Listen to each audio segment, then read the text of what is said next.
गीता के छठे अध्याय के 31वें श्लोक में आया, क्षिप्रम भवति धर्मात्मा शश्वच्छान्ति निगच्छति कौन्तेय प्रतिजानिहि न मे भक्तः प्रणश्यति। अर्थात इसलिए वह शीघ्र ही धर्मात्मा हो जाता है और सदा रहने वाली परम शांति को प्राप्त होता है। हे अर्जुन, तू निश्चय पूर्वक सत्य जान कि मेरा भक्त नष्ट नहीं होता।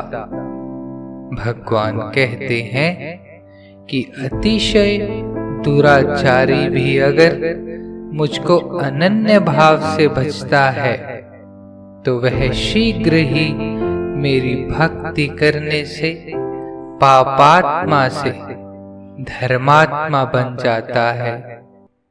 जब वह धर्मात्मा बन जाता है तब उसको भगवान के दर्शन हो जाते हैं और उसका अंतःकरण सर्वथा शुद्ध हो जाता है। इसी प्रकार 5 बाएं हाथ की चूड़ियां हैं। वे क्या हैं? शोच, संतोष, तप, स्वाध्याय, ईश्वर प्रणिधान, ये 5 नियम हैं। यही भगवान के घर का सुहाग है।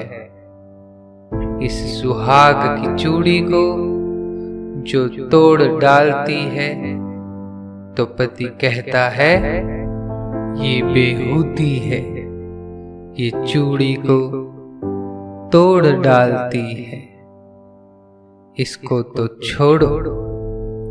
लेकिन फिर भी भगवान जब सुनते हैं इसने हमारे नियमों का त्याग कर दिया है, तब भी वे दयालु स्वभाव के हैं, अतः उसका मन से त्याग नहीं करते। तो पहली चूड़ी क्या है? शोच यानी बाहर और भीतर की शुद्धि। बाहरी शुद्धि क्या है? पवित्र व्यवहार रखना एवं शरीर की बाहरी सफाई रखना, शौच, स्नान आदि। भीतरी शुद्धि क्या है? दुर्गुण दुराचारों का त्याग करना, छल कपट का त्याग करना, यह भीतरी यानी हृदय की शुद्धि है। दूसरी चूड़ी क्या है?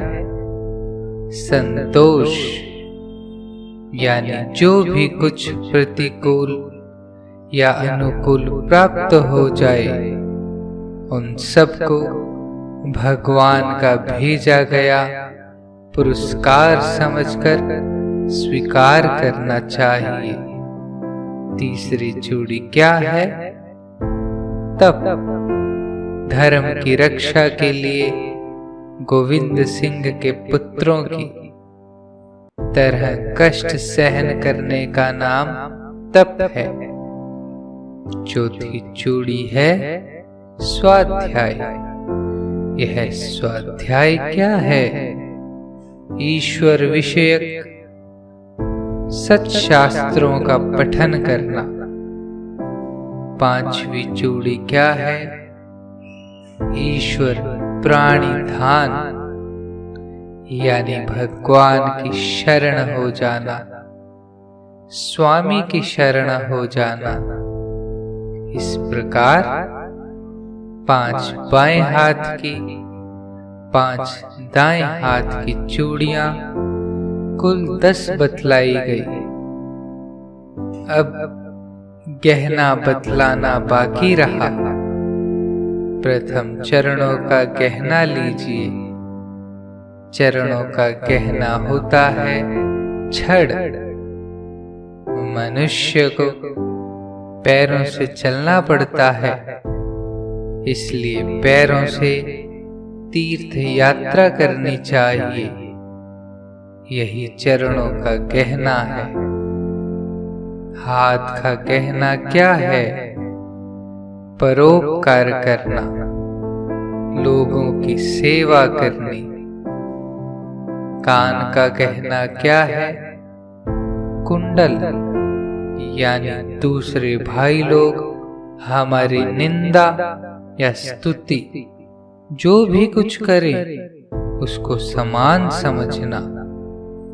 जो मनुष्य निंदा स्तुति दोनों को ही सुनता है, लेकिन निंदा की बात सुनकर दुखी नहीं होता और प्रशंसा सुनकर हर्ष नहीं करता, जिसके दोनों में संभाव है उसको भगवान मिल जाते हैं।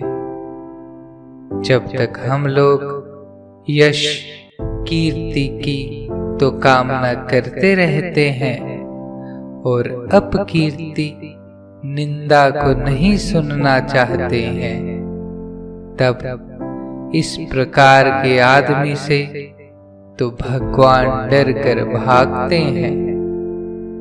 जब मनुष्य इनके प्रति उल्टा भाव यानी अपकीर्ति को अमृत के समान और कीर्ति को कलंक के समान समझता है, तब आगे चलकर उसकी इन दोनों में समानता आ जाती है।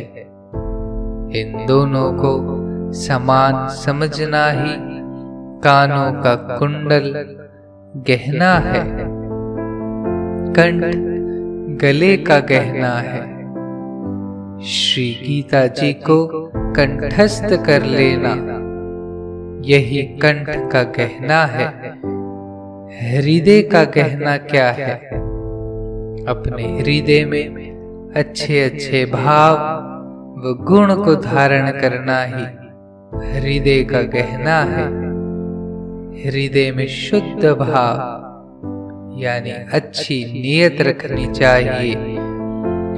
अपने हृदय में भगवान के स्वरूप का ध्यान करना चाहिए, क्योंकि भगवान का हृदय में निवास है।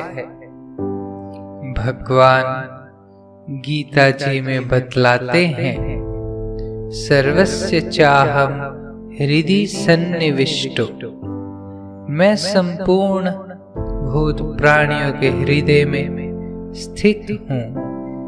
इसलिए भगवान को अन्यत्र कहीं से बुलाने की आवश्यकता नहीं है। वे तो सकल जगत में सबके हृदय में स्थित हैं। जो भगवान को अपने ही हृदय में बसा लेते हैं, भगवान उन भक्तों को अपने हृदय में बसा लेते हैं। इस बात की भगवान ने प्रतिज्ञा की है, ये भजन्ति तु मां भक्त्या मयि ते तेषु चाप्यहम्।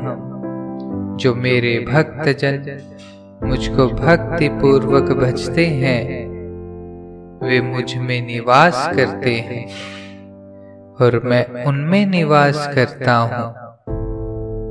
मैं उन प्यारे भक्तों के हृदय में निवास करता हूँ। जैसे माता लक्ष्मी जी ने भगवान विष्णु को अपने हृदय में धारण कर रखा है, तो भगवान ने भी लक्ष्मी जी को अपने हृदय में धारण कर रखा है। दांतों का गहना क्या है?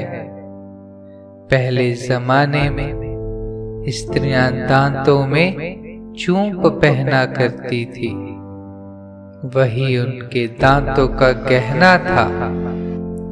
दांतों से शब्द का उच्चारण होने का काम होता है, सो दांतों में भगवान नाम का ही केवल मात्र उच्चारण करना चाहिए। यही दांतों का गहना है। क्योंकि दांतों के गिर जाने पर शुद्ध उच्चारण नहीं होता। आप लोगों को गहना, वस्त्र, चूड़ी आदि सब वस्तुओं को धारण करने की बात कही गई। अगर आप उनको धारण कर लेंगे तो फिर आपको भगवान को बुलाने की आवश्यकता ही नहीं पड़ेगी। भगवान स्वयं ही आएंगे। भगवान के दर्शन हो जाने के बाद भगवान से मिलन हो जाता है। वही भगवान के साथ असली विवाह का होना है। भगवान के साथ विवाह हो जाने के बाद भगवान उसको कभी भी अपने से अलग नहीं कर सकते। इसलिए जो भगवान के भक्त भगवान के ही परम धाम में भगवान के ही पास रहना चाहते हैं, उनको भगवान संसार में नहीं भिजवाते। और जिन भक्तों के संसार के जीवों की कल्याण करने की विशेष इच्छा होती है, उनको ही भगवान संसार के जीवों का उद्धार करने के लिए संसार में भिजवाया करते हैं। और किसी समय में ये अपने भक्तों के सहित ही लोगों का उद्धार करने के लिए संसार में अवतार लेते हैं।